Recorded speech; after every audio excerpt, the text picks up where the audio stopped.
Amigos e irmãos, muito bom, né? Estarmos juntos aqui pela manhã.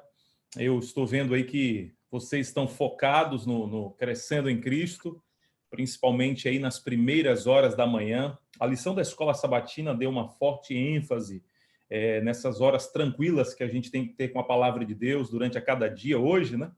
E parabéns, porque esse é o nosso desafio, né? Nós temos que crescer em Cristo a cada dia. É como se hoje nós fôssemos melhores do que ontem, e pela graça de Deus, amanhã nós, pela graça do Senhor, fôssemos melhores do que hoje. Precisamos ser melhores do que hoje, porque é um crescimento, né? A vida cristã, ela é um crescimento contínuo. Talvez a gente poderia até parafrasear as palavras de Martin Luther King. Hoje nós não somos quem desejaríamos que fôssemos, mas também nós não somos quem nós éramos. Há um crescimento, né? Pela graça de Deus, nós estamos crescendo a cada dia. Mas para que esse crescimento, de fato, seja algo sólido, nós precisamos do alimento, que é o essencial, o alimento básico para o crescimento. Hoje, a função de qualquer organismo vivente, ele precisa de uma nutrição adequada, ele precisa de uma nutrição constante. E o crescimento espiritual também é assim. Então, nós precisamos de um alimento para que a gente continue crescendo. E um dos alimentos é o que nós estamos fazendo aqui a cada manhã, é estudando a palavra de Deus, orando. Então, isso nos ajuda a renovar a nossa mente. E eu vou dizer uma coisa para vocês. Hoje, a gente tem uma mente renovada, se vocês observarem aí todo o conteúdo, desde a primeira semana até agora, se vocês observarem o fundamento para a gente ter um crescimento e uma mente renovada, vocês vão observar que ele se concentra em duas coisas, é Bíblia e oração. Não tem por onde a gente correr, é Bíblia e oração. Até porque a Bíblia é o pão que nos alimenta. E a oração é a respiração que nos mantém vivo, espiritualmente falando. Então, a nossa mente renovada, ela vem através da Bíblia e da oração. E eu vou dizer para vocês, não é através de um ou outro. Precisa ser através dos dois. Até perguntaram para um grande homem de Deus, o que é mais importante, orar ou ler a Bíblia? E ele respondeu, o que é mais importante, a asa direita ou a asa esquerda de um pássaro? Ambos são importantes. Eu queria parabenizá-los porque vocês estão promovendo esses encontros espirituais aí a cada manhã, e isso fortalece não só a vida espiritual de quem participa, isso fortalece a própria associação. Eu sei que a Associação Rio Fluminense está sendo assim, ó, abençoada durante esses dias. Parabéns, tá bom? Eu queria meditar com vocês. Na verdade, eu vou falar com vocês hoje sobre algo que nós precisamos ter, que é a senha do Wi-Fi do céu. A gente precisa ter isso aí, a gente tem que estar conectado direto, existe uma senha. Mas antes, eu queria falar de um detalhe que está no meu coração, e eu tenho falado aqui para a nossa igreja, na União Nordeste Brasileira. Aqui nós temos os estados do Piauí, Ceará, Rio Grande do Norte, Paraíba, Pernambuco e Alagoas. E virtualmente ou presencialmente, antes da pandemia mais presencialmente, e agora muito virtualmente, eu tenho falado muito nisso, que é o nosso alimento, é a nossa nutrição. E eu queria compartilhar com vocês, tá bom? Vamos fazer uma oração e logo em seguida eu quero compartilhar com vocês a mensagem que Papai do Céu colocou em nosso coração. Vamos orar. Grande Deus, obrigado, Senhor, pelo privilégio de estarmos em Tua presença. Nós amanhecemos essa manhã através da Tua misericórdia e nós queremos renovar a nossa mente através do estudo da Tua palavra, através do contato da oração, e te pedimos iluminação ao lermos a Tua palavra nessa manhã, que o Senhor coloque colírio em nossos olhos, discernimento em nossa mente. E nesse momento, através do Teu Espírito, nós imploramos um download das Tuas bênçãos e já fazemos um upload do nosso coração. Precisamos estar conectados com o Senhor e nós te suplicamos que o Senhor fale aquilo que nós precisamos ouvir. Nós temos a certeza que isto vai acontecer, não porque a gente merece, mas porque nós vamos concluir esta prece, ela vai assinada no nome de Jesus. Amém. Eu queria ler com vocês um texto de Josué, capítulo 1, versículo 8. A Bíblia diz assim, já na metade do versículo: medite nele dia e noite, para que você tenha o cuidado de fazer segundo tudo que nele está escrito. então você prosperará e será muito bem sucedido. O contexto aqui é para que Josué medite na lei do Senhor de dia e de noite. E contextualizando aqui, gente, esse é o nosso desafio atual. A gente precisa, para que a nossa vida espiritual ela se mantenha viva, para que ela continue crescendo, a gente precisa, é algo básico, é algo essencial. A gente precisa meditar na palavra de Deus dia e noite, constantemente. Eu vou dizer uma coisa para vocês, a estratégia de Satanás, ela mudou ao longo da era. Se você olhar para trás, você vai encontrar a Idade Média. E a estratégia de Satanás era tirar a palavra de Deus das mãos dos cristãos. Só que com o passar do tempo, Satanás mudou de estratégia. Satanás hoje, ele quer nos ver distraído, a ponto de a gente não ter tempo para ler a palavra de Deus e a ponto de a gente não ter tempo para se conectar com Deus. Então, a gente ou não tem tempo para ler a palavra de Deus, ou a gente não tem vontade de ler a palavra de Deus. Eu estava vendo uma pesquisa da Sociedade Bíblica Americana, ela estava constatando o seguinte: 40% dos cristãos praticantes leem a Bíblia. Presta atenção, dos 100% dos cristãos praticantes, 40% dos cristãos estão lendo a Bíblia. Eu estava vendo aí uma pesquisa da Barna, né, um grupo de pesquisa Barna, mostrou que 49% dos adultos e 24% das novas gerações, que envolve aí a juventude, estão tendo contato com a Bíblia pelo menos uma vez por semana. E queridos irmãos do Rio de Janeiro e demais irmãos que estão conectados conosco aqui nessa manhã, eu queria dizer para vocês que a Bíblia ela é um alimento diário e não uma sobremesa para ocasiões especiais. A Bíblia não é uma sobremesa para alguns momentos. A Bíblia é um alimento diário. E eu trabalhei muitos anos no Ministério Jovem e eu fico observando hoje como que a modernidade está. O celular hoje, eu fico olhando aqui para o meu celular, eu vejo que ele é a maior prova que se a gente não tiver momentos com a palavra, não é por falta de tempo. E eu falei por muito tempo para a nossa juventude, se nós tratássemos a Bíblia como a gente trata o nosso celular. Eu vi uma reportagem na Super Interessante, outubro do ano passado, e a Super Interessante estava dizendo o seguinte, nós tiramos o celular do bolso, a gente toca no celular para tirá-lo do bolso diariamente, cerca de 200 vezes. 200 vezes. E eu vi uma outra pesquisa que mostrou que a cada clique, toque no celular, se a gente for digitar uma palavra, cada clique que a gente tocar, isso vai levar cerca de 2.617 vezes por dia um toque no celular, seja clicando, um dígito. E se a pessoa for viciada, ela vai tocar, digitar, clicar cerca de aproximadamente 5.000 vezes. Você já imaginou se a gente tocasse na Bíblia como a gente toca no celular? Você já imaginou se a gente corresse atrás da Bíblia com a mesma intensidade como a gente corre atrás do carregador do celular quando o celular está descarregando? Então, assim, o meu sonho é que a nossa juventude, irmãos, valorize a Bíblia muito mais do que qualquer lançamento da Apple. Então, o meu sonho é que a palavra se destaque, porque a palavra de Deus ela é um alimento essencial. Não tem como a gente crescer a cada dia, espiritualmente falando, sem a palavra. Não tem como a gente renovar a nossa mente sem a palavra. Eu me lembro que Billy Graham, grande pregador, ele falou o seguinte, estude a Bíblia para você ser sábio.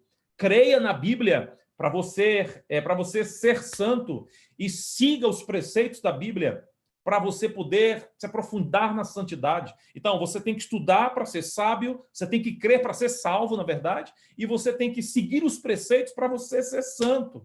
Então, a gente tem que ler a Bíblia, irmãos, com vontade, a gente tem que ler a Bíblia sem vontade, e a gente tem que ler a Bíblia até a gente criar vontade. A gente precisa dela. E eu vou dizer uma coisa para vocês. nós, no Corre-Corre, a lição dessa semana, a lição de hoje, né, da Escola Sabatina, ela fala um pouco sobre isso. Nós não vamos ter muita vontade de ler a Bíblia, não, irmãos. Então, a gente tem que tornar a Bíblia algo prioritário. Você nunca vai ter tempo para ler a Bíblia até que ela se torne a sua prioridade. Então, antes de eu destacar aqui mais um detalhe nessa manhã, eu queria enfatizar esse estudo da palavra de Deus, porque é algo necessário, a gente precisa, e eu queria fazer um desafio para você que está nos assistindo agora, você que está conectado conosco, dedique pelo menos 2% do seu tempo para você ler a Bíblia cada dia. Eu estou te falando 2%. Eu não estou falando de 98%, pelo menos 2%. Traduzindo isso, hoje nós temos 1.440 minutos a cada dia. 1.440 minutos. Se você dedicar a Deus para ler a sua palavra, pelo menos 2%, você vai ler a Bíblia, você vai ter uma comunhão com Deus, pelo menos 28 minutos. Então, 28 minutos para a gente ler a Bíblia, não de maneira aleatória, mas ler a Bíblia de maneira sistemática.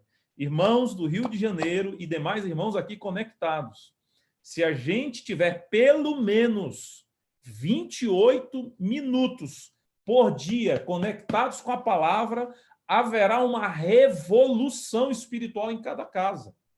E eu estou te dizendo, é conexão mesmo, é uma leitura sistemática, não é aleatória, até porque a Bíblia não é uma revista da Avon para a gente abrir só na hora de fazer pedidos, abrir de maneira aleatória. Eu vou dizer uma coisa para vocês. Você que está me assistindo agora, eu quero desafiá-lo. Vire a cada dia as páginas da Bíblia. E a cada dia a Bíblia vai virar as páginas da sua vida. É impressionante. Você vira as páginas da Bíblia e a Bíblia vai virar as páginas da sua vida. Eu estava vendo o que Dwight Moody escreveu. Ele falou o seguinte, a Bíblia ela não foi dada para aumentar o nosso conhecimento. A Bíblia ela foi dada para transformar a nossa vida. Então, de onde que vem uma renovação da mente? De onde vem o crescimento com Cristo? É através da palavra. E eu vou dizer para você que está conectado aqui nessa manhã, para Deus tem muito mais moral quem tem intimidade do que com Ele, a quem faz a sua obra. Então, se você quer ter moral com Deus, entre aspas, né? Você precisa ter intimidade com Ele através da palavra de Deus. Então, não espere o seu melhor dia para você ler a palavra. Não espere você estar bem espiritualmente para você ler a palavra. Leia a palavra com vontade, leia a palavra sem vontade e leia a palavra até você conseguir ter vontade. Porque, gente, eu vou dizer uma coisa. Isso aqui, é questão de salvação. Isso aqui não só nos mantém vivos, alimentados, é o alimento essencial, básico para a nossa vida, mas isso aqui é questão de salvação. Isso aqui nos ajuda. Isso aqui é uma arma. Aliás, a Bíblia é a única arma que atira no morto e faz ele reviver. Isso aqui é uma arma, irmãos. A gente precisa usar essa arma aqui. Hoje nós temos inúmeras tentações. E lembra o que está escrito na Bíblia, em Salmo 119, versículo 11? Guardei a tua palavra no meu coração para não pecar contra ti. Então é o seguinte, isso aqui, o segredo é assim, mais Bíblia, menos pecado. Mais pecado, menos Bíblia. A Bíblia é um antídoto para a gente poder vencer o pecado, para a gente derrotar Satanás a cada dia. É uma luta diária, é um crescimento. Eu me lembro que Jesus ele venceu Satanás no deserto, e ele não venceu com golpe de karatê, não foi capoeira, kung fu, muay thai, não foi um mata-leão. Gente, ele usou a palavra. Por quê? Porque a Bíblia não é um livro de autoajuda. A Bíblia é um livro de ajuda do alto. Então, assim, eu queria desafiá-los. Eu sei que esses momentos aqui online, eles vão terminar, mas você precisa continuar. Eu sei que por trás dessa iniciativa, Deus está dizendo que nós precisamos ter esse momento diário com Ele. A gente precisa ler a Bíblia diariamente, que seja 28 minutos, entende? E eu queria que você gravasse uma frase. E a frase é a seguinte: ler a Bíblia é como tomar banho. Se você abandonar o hábito, logo a sujeira aparece. Se você não ler a Bíblia, você vai ficar sujo. Então, eu queria apenas destacar esse essa parte aqui da palavra de Deus, porque nós precisamos mais do que nunca da palavra de Deus. E nesse momento de confinamento social, se eu pudesse tirar uma lição de tudo isso, é que eu preciso ter mais tempo com Deus. Eu aqui, por exemplo, na União Nordeste Brasileira, eu acredito que aconteceu com vocês também, eu estou rodando virtualmente que nem a besta do Apocalipse, dia e noite. Tem dias aqui que são 6 cultos, é um culto atrás do outro. Sábado mesmo agora, eu vou ter que me dividir virtualmente, entrando em uma live, saindo em outra, emendando 2 na mesma hora, pega um computador, fala com um, já bota no pause, tenta falar no outro, loucura. Eu não sei nem se eu vou conseguir terminar essa mensagem, porque eu tenho medo até de ser arrebatado de tanta consagração que nós estamos tendo. Gente, mas esse é meu trabalho. Eu sei que você em casa, as atividades também são intensas, mas nós precisamos de ter um tempo com a palavra de Deus. E a última coisa que eu queria mencionar aqui com vocês, e aí eu queria extrair do livro de Daniel, tá bom? Esse é um livro que eu sou apaixonado por ele. Para mim, o livro de Daniel ele é um livro espetacular. Eu queria até indicar, se você tiver tempinho, irmão, leia o livro de Daniel. Leia o livro de Daniel. O livro de Daniel, alguns acreditam e alguns falam bastante, né, que é um livro de profético, é um livro histórico, mas eu queria destacar nessa manhã não essa parte profética, não essa parte histórica. Mateus 24:15, Jesus ele recomendou, né, o estudo do livro de Daniel. Mas por que será? É porque ele é profético? Ok. É porque ele é histórico? Ok. Se você olhar para a história, Cristóvão Colombo, descobridor das Américas, ele tinha um carinho especial pelo livro de Daniel. Isaac Newton, pai da física moderna, ele também lia o livro de Daniel, tanto que ele escreveu um livro sobre Daniel e Apocalipse, né? Martinho Lutero, que era o pai da reforma protestante, ele falou o seguinte: o primeiro livro que deveria ser traduzido para o alemão deveria ser o livro de Daniel. Ellen White, uma grande educadora cristã, ela disse que quando a gente ler o livro de Daniel, nós vamos ter uma experiência religiosa completamente diferente. Então, assim, não é porque ele é apenas um livro profético, não é porque ele é apenas um livro histórico, é muito mais do que isso. E eu queria ler com vocês aqui Daniel 2, para a gente ir para a parte final. Olha que coisa tremenda. Livro de Daniel, capítulo 2. Eu não vou abordar aqui a parte profética, é o que me chama a atenção aqui no livro de Daniel. Livro de Daniel, por gentileza, nós vamos ler juntos. Eu queria ler com vocês o versículo 16.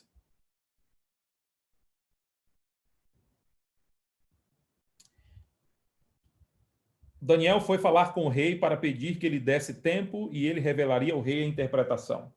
Verso 17. Então Daniel foi para casa e explicou a situação a Ananias, Misael e Azarias, seus companheiros, para que pedissem misericórdia ao Deus do céu.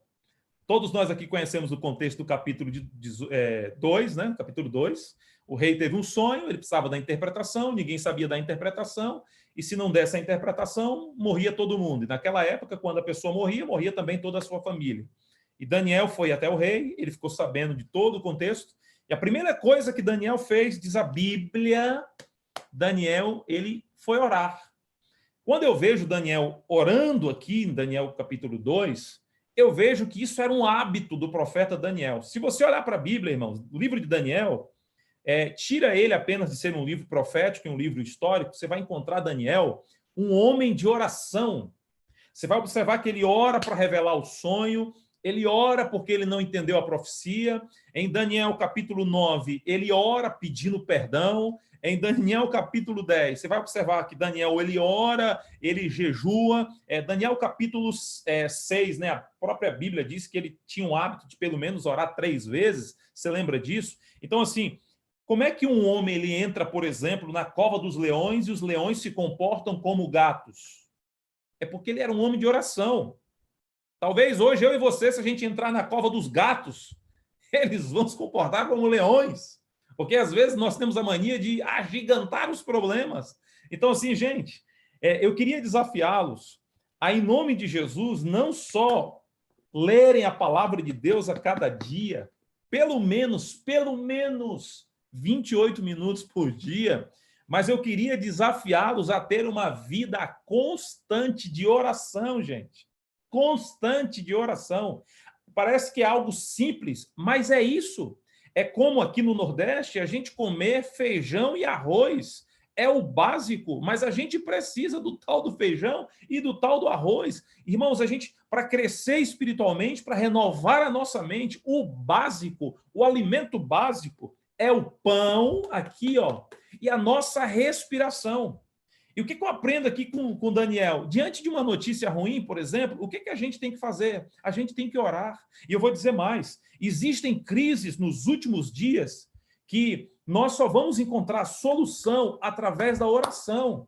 Então, quando a gente ora, a gente resolve, pelo poder de Deus, problemas. Então, tem crises dentro de casa. Eu estava vendo agora as notícias, o que a pandemia está causando. A pandemia está causando agora no Brasil aquilo que a gente temia. A pandemia está causando divórcio no Brasil. A gente olhou para trás, a gente viu lá na China os cartórios todos lotados. A gente viu nos Estados Unidos, em Nova York, já não tendo mais horário para poder ter audiência para divórcio. A gente viu na Rússia, 60% dos casais da Rússia, eles se separam, mas essa sequela da pandemia está chegando no Brasil. Então, os casais, eles precisam de oração.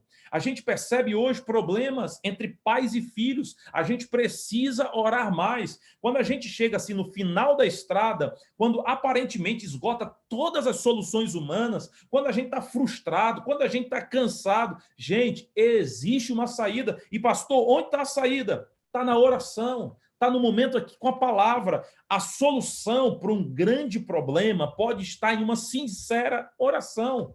Eu sei que às vezes a gente não tem a solução, mas o detalhe é que a gente conhece quem tem a solução. A oração, gente, ela me lembra que eu não estou no controle das coisas, mas a oração me lembra que Deus está no controle de todas as coisas. E a oração não depende de quem ora, a oração depende de quem ouve. Então, se nessa manhã eu estou falando para você que se acha indigno, pastor, mas eu já não sou mais digno de orar, amigo. Porque eu sou um pecador miserável. Me fala um ser humano que está aqui embaixo, que não seja um pecador miserável, que não careça da graça de Deus a cada manhã, que não seja alcançado pela misericórdia dele para poder abrir os olhos a cada manhã. Ei, o poder da oração não está em quem ora, o poder da oração está em quem ouve. E eu percebo que algumas pessoas hoje, como diminuem o hábito de oração, é comum chorar e reclamar de qualquer tipo de situação. Queridos irmãos do Rio de Janeiro, irmãos que nos ouvem aqui nessa manhã, deixa eu falar uma coisa para vocês. Orar resolve. Agora, chorar, reclamar, não muda a situação. Agora, se você orar, fecha a boca dos leões. Se você orar, derruba muralhas. Eu posso tocar o céu através da oração. Eu estava vendo o que diz o livro Caminho a Cristo, na página 94. Ellen White diz assim, a oração, gente, é a chave nas mãos da fé, diz Ellen White, para abrir assim, os depósitos do céu, diz Ellen White, onde estão armazenados os ilimitados recursos da onipotência. Então, assim, a oração, ela não tem que ser a última opção. A oração precisa ser a primeira atitude. Se você olhar aqui para a Bíblia, né, no capítulo 2 de Daniel, Deus respondeu à oração. E eu queria falar para você que talvez já tenha um hábito de oração e você já está orando há muito tempo e parece que Deus não tem te respondido. Eu queria só te falar uma coisa. Deus responde todas as orações. Todas. Agora só tem um detalhe. Ele responde do jeito dele e ele responde no tempo dele. Nada está fora do alcance da oração, a não ser aquilo que está fora da vontade de Deus. Não existe oração não respondida. O que existe é vontade não correspondida. Às vezes, Deus não realiza a tua vontade, mas ele responde do jeito dele e no tempo dele a tua oração. Porque a oração, ela move o céu.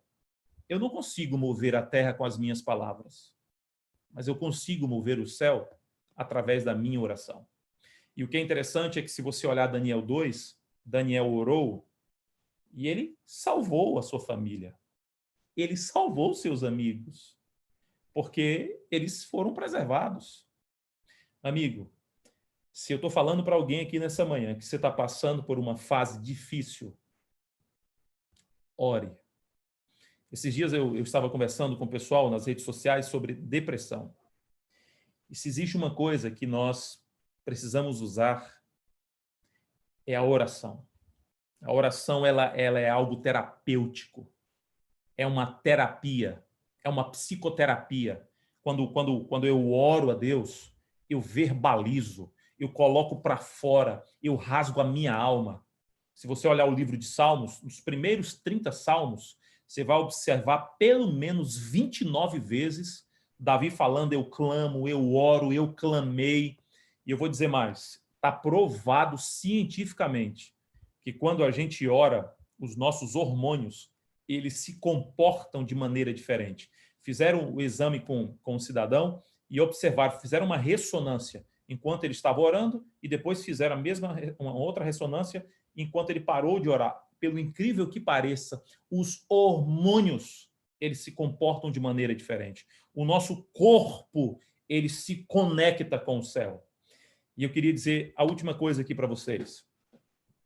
Se Deus não mudar a situação que você tanto está pedindo, que você tanto está orando, se ele não mudar a situação, acredite que ele vai usar a situação para mudar você.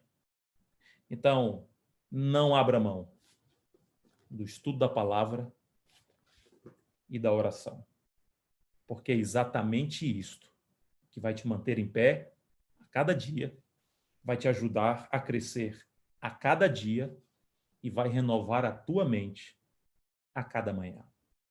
Eu queria fechar com vocês aqui. Deus me colocou para falar para você e Deus está pedindo para eu fechar com você. A cada dia, pelo menos, irmão, 28 minutos. 2%. 2%. Quantos nessa manhã gostariam de dizer, Deus, eu sei que eu tenho um débito com o Senhor. Eu sei que eu preciso ter mais esse tempo de intimidade contigo. E Deus, nem que eu me levante mais cedo, Deus, eu não quero abrir mão da leitura da tua palavra e da oração, porque eu preciso. Quantos gostariam de dizer para Deus, Senhor, eu consagro a ti pelo menos 28 minutos, que seja uma hora, mas pelo menos 28 minutos a cada manhã. Levante sua mão aí na sua casa. Amém. Deus abençoe você, em nome de Jesus. E se você tem um pedido de oração, irmã, ei, irmão, se você tem um pedido de oração, se o seu casamento está indo mal, a pior, se essa pandemia aflorou as discussões internas aí dentro da sua casa, se você está com uma dificuldade com seu filho, se eu estou falando para você, mãe, que está desesperada, continue orando, porque Deus, ele escuta cada oração, ele vê cada lágrima que é derramada dos olhos, e Deus, ele não esqueceu de você, ele está aí do teu lado, e lembre-se, quando ele não abre o mar, não é para a gente se desesperar, é porque ele vai nos dar a oportunidade de caminhar sobre as águas. Há um tempo de vitória para você e para a sua família. Vamos orar? Grande Deus, obrigado, Senhor, porque nessa manhã o Senhor nos trouxe algo tão simples, mas necessário. Obrigado, Deus, porque temos a tua palavra para encontrar as respostas, e obrigado porque nós temos a oração para nos conectar com o Senhor. Nós sabemos que a oração é a senha do Wi-Fi do céu. E por isso, Deus, nós queremos estar constantemente conectados com o Senhor. De maneira especial, Deus, abençoa cada pessoa que está nos ouvindo aqui nessa manhã. Existem pessoas aqui, Deus, que precisam de uma resposta e não estão ouvindo. Deus, abraça cada mãe que está desesperada, cada pessoa que está sofrendo, que as tuas bênçãos sejam derramadas sobre a igreja no Rio de Janeiro, sejam derramadas sobre todas as pessoas que estão conectadas conosco aqui nesta manhã. Nos ajuda, Deus, por favor, a crescer espiritualmente. Hoje a gente quer ser melhor do que ontem. Amanhã nós queremos ser melhores do que hoje. Nos ajuda a renovar a cada manhã a nossa mente. Pelo poder da tua palavra, nós te pedimos em nome de Jesus. Amém. Que Deus te abençoe, em nome de Jesus.